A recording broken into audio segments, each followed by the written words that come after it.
नमस्कार दोस्तों, बहुत सारे बच्चों का यह प्रश्न होता है कि सर हम एग्ज़ाम की तैयारी कैसे करें। एग्ज़ाम की तैयारी करने का सही तरीका क्या है जिसको फॉलो करके हम एग्ज़ाम को अच्छे नंबरों से पास कर सकें, साथ ही साथ एग्ज़ाम में टॉप भी कर सकें। तो यदि आपको भी किसी भी प्रकार की एग्ज़ाम की तैयारी से संबंधित कोई प्रश्न है तो आज की इस वीडियो में आपको उसका उत्तर देने की हमने पूरी कोशिश की है। तो चलिए जानते हैं कि एग्ज़ाम में अच्छे नंबर लाने के लिए क्या क्या चीज़ें आवश्यक होती हैं और हमें किन किन चीज़ों को ध्यान से फॉलो करना चाहिए। नंबर 1, एग्ज़ाम के पैटर्न को समझो।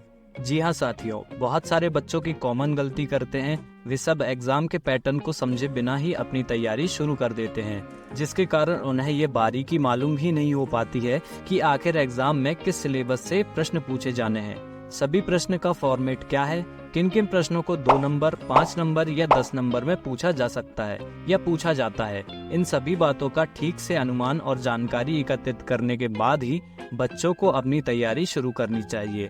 इससे आपका समय बचने के साथ साथ पढ़ाई भी कम करनी पड़ेगी, क्योंकि बिना पैटर्न के समझे हम पूरी पुस्तक पढ़ने बैठ जाते हैं, लेकिन टॉपर बच्चे ऐसा नहीं करते हैं। वे सब वही चीज़ें पढ़ते हैं जिनको एग्ज़ाम में आने की संभावना होती है या जो चीज़ें एग्ज़ाम में पूछी जाती हैं।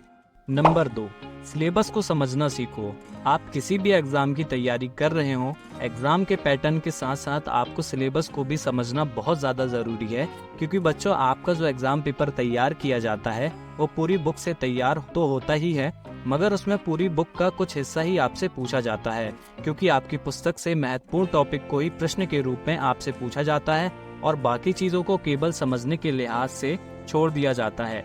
तो एग्ज़ाम की तैयारी करते समय आपको ध्यान में रखना चाहिए कि महत्वपूर्ण चीज़ों का बार बार अध्ययन करें। बाकी टॉपिक को आप 1-2 बार पलटकर देख लें, जिससे कि आपको पूरी पुस्तक याद करने की कोई ज़रूरत नहीं रहेगी। साथ ही साथ आप उन्हीं टॉपिक पर फोकस कर सकेंगे जो आपके लिए उपयोगी है। इसलिए सिलेबस को समझना बहुत ज़्यादा ज़रूरी है, इस पर आप ध्यान दें। नंबर 3, पेपर में लिखने का सही तरीका जानें। बहुत सारे बच्चों को ये जानकारी नहीं होती है कि एग्ज़ाम पेपर में लिखने का सही तरीका क्या होता है, जिसके कारण उनके नंबर कट हो जाते हैं और उनको मालूम भी नहीं चलता है। कुछ बच्चों की लिखाई भी बहुत सुंदर होती है, इसके बावजूद भी उनके नंबर कम आते हैं। उसका मुख्य कारण पेपर में लिखने का गलत तरीका हो सकता है। इस बात को आप बिल्कुल भी अनदेखा ना करें। अपने टीचर से पूछें कि पेपर में लिखने का सही तरीका क्या है, जिससे कि हमारे अच्छे नंबर आए। या फिर आप मुझे कमेंट सेक्शन में भी बता सकते हैं, ताकि किसी दिन इस टॉपिक पर सेपरेट वीडियो मैं आप तक के लिए बना सकूं। नंबर 4, प्रश्न का उत्तर कितने पेज का लिखें। बहुत सारे प्यारे प्यारे मासूम बच्चों के दिमाग में ये धारणा बनी हुई है कि पेपर में जितना ज़्यादा लिखकर आएंगे आपको उतने ज़्यादा नंबर मिलेंगे। तो जिन भी बच्चों को ऐसा लगता है, मैं उनको बता दूं कि बच्चों ऐसा बिल्कुल भी नहीं है, क्योंकि टीचर्स आपकी एग्ज़ाम शीट चेक करते हैं तो उनको इतना टाइम नहीं होता है कि वो सभी बच्चों के द्वारा लिखे गए 2-2, 3-3 पेज के उत्तर को पढ़ते रहें फिर आपको नंबर दें। क्योंकि कॉपी चेक करने का एक तरीका होता है। टीचर्स केवल आपकी कॉपी में ये देखता है कि जो बात प्रश्न में आपसे पूछी गई थी उसको आपने अपने उत्तर में लिखा है या नहीं। वे केवल मुख्य मुख्य चीज़ों को देखकर आपको नंबर देते हैं। इसलिए आप प्रश्न को अच्छे से पढ़ें और वही उत्तर लिखें जो प्रश्न में पूछा गया है। यदि प्रश्न 2 नंबर का है तो कम उत्तर लिखें। यदि 5 से 10 नंबर का प्रश्न है तो आप उस विषय के बारे में ज़्यादा लिखें और कोशिश करें कि यहाँ वहाँ की बातें ना लिखकर पॉइंट टू पॉइंट बातें ही अपने उत्तर में लिखें। नंबर 5, ओल्ड क्वेश्चन पेपर को सॉल्व करें। जी हाँ बच्चों, 3 से 4 साल पुराने ओल्ड पेपर को इकट्ठा करके उनको सॉल्व करेंगे तो आप ये मान के चलिए कि आपकी 75% तैयारी तो हो गई, क्योंकि ओल्ड पेपर को सॉल्व करने से आपको बहुत सारी चीज़ें क्लियर हो जाती हैं, जैसे किस वर्ष में कौन सा प्रश्न बार बार रिपीट हुआ है। यदि ऐसा प्रश्न आपको दिखाई देता है तो आप इसको बिल्कुल अनदेखा ना करें, उसकी अच्छे से तैयारी करें। साथ ही साथ एग्जाम में लिखने की भी प्रैक्टिस ओल्ड पेपर को सॉल्व करने से हो जाती है। आपको प्रश्नों का सीक्वेंस भी मालूम चल जाता है कि कब कौन सा प्रश्न पूछा गया है, कितने नंबर के लिए पूछा गया है, ऑब्जेक्टिव प्रश्न किन किन प्रश्नों को तोड़कर बनाते हैं।